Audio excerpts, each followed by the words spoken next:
In this episode, we will learn a thing or two about the white-throated rails and how the species, which was extinct 136,000 years ago, came back to life, a natural occurrence of de-extinction in the wild. The white-throated rails are found in the Aldabra Islands in the Indian Ocean. The conservation status of these birds is least concerned. So if the conservation status of these birds is least concerned, what is so special about these birds? You must be wondering what is so interesting that we had to discuss about these birds. These birds were once extinct over 136,000 years ago, but nature has resurrected them back. These birds are the perfect examples for resurrection biology or iterative evolution that occurred naturally in the wild. What is iterative evolution? To understand iterative evolution, let's understand how this extinct species of birds were brought back from extinction naturally. Over thousands of years ago, when the Aldabra Islands were over the sea level, a group of birds migrated from Madagascar to these islands. The island having less predators, these birds settled and thrived for years. They colonized the islands, and over the time, since lack of predators, these birds evolved into a flightless subspecies. Why a bird loses its ability to fly, we will discuss this in the upcoming videos. Feel free to leave a comment if you want me to make a video on this. So coming back to the story, these flightless birds lived for many years on the island until the sea levels began to rise.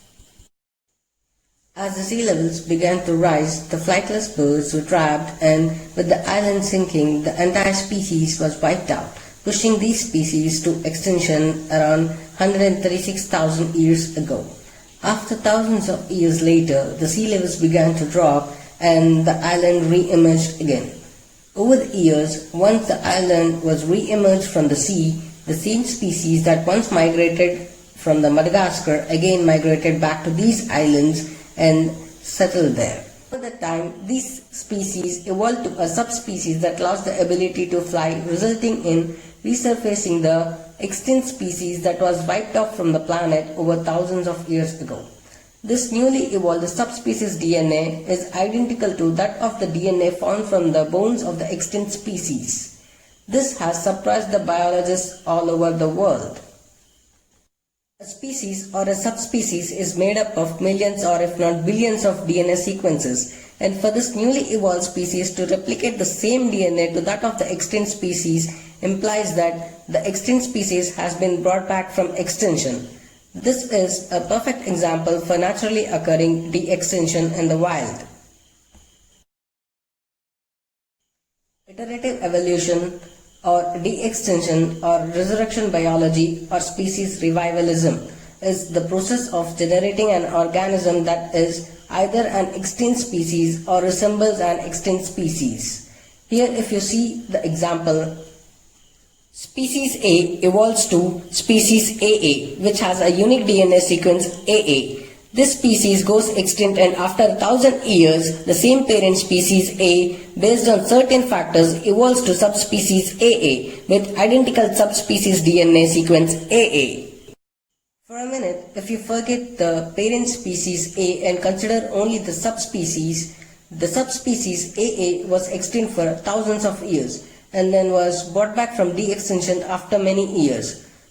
This is in a way to say that the extinct species was brought back naturally in the wild. So does this mean there is a possibility for prehistoric creatures to resurface back on Earth? It is a complex question.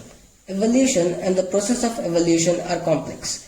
Living beings are complex. We cannot expect a boa constrictor to evolve into a titanoboa or the great white shark to evolve into megalodon.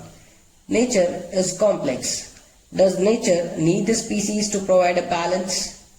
We are not sure of it. There are many factors that needs to be considered when a species evolves. Example, climate changes, food source available for the species, predators around the species. We all love to see giant dinosaurs again or the megalodon, but it is not that easy. Evolution or de-extinction depends on not one factor that we can pinpoint on, but a combination of number of factors that result in evolution.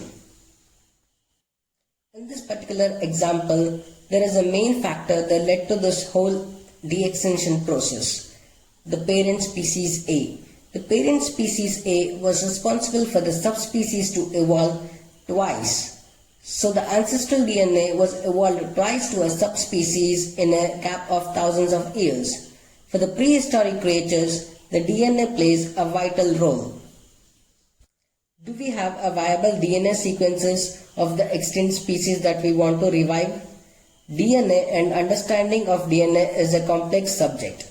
A DNA survives for only few years.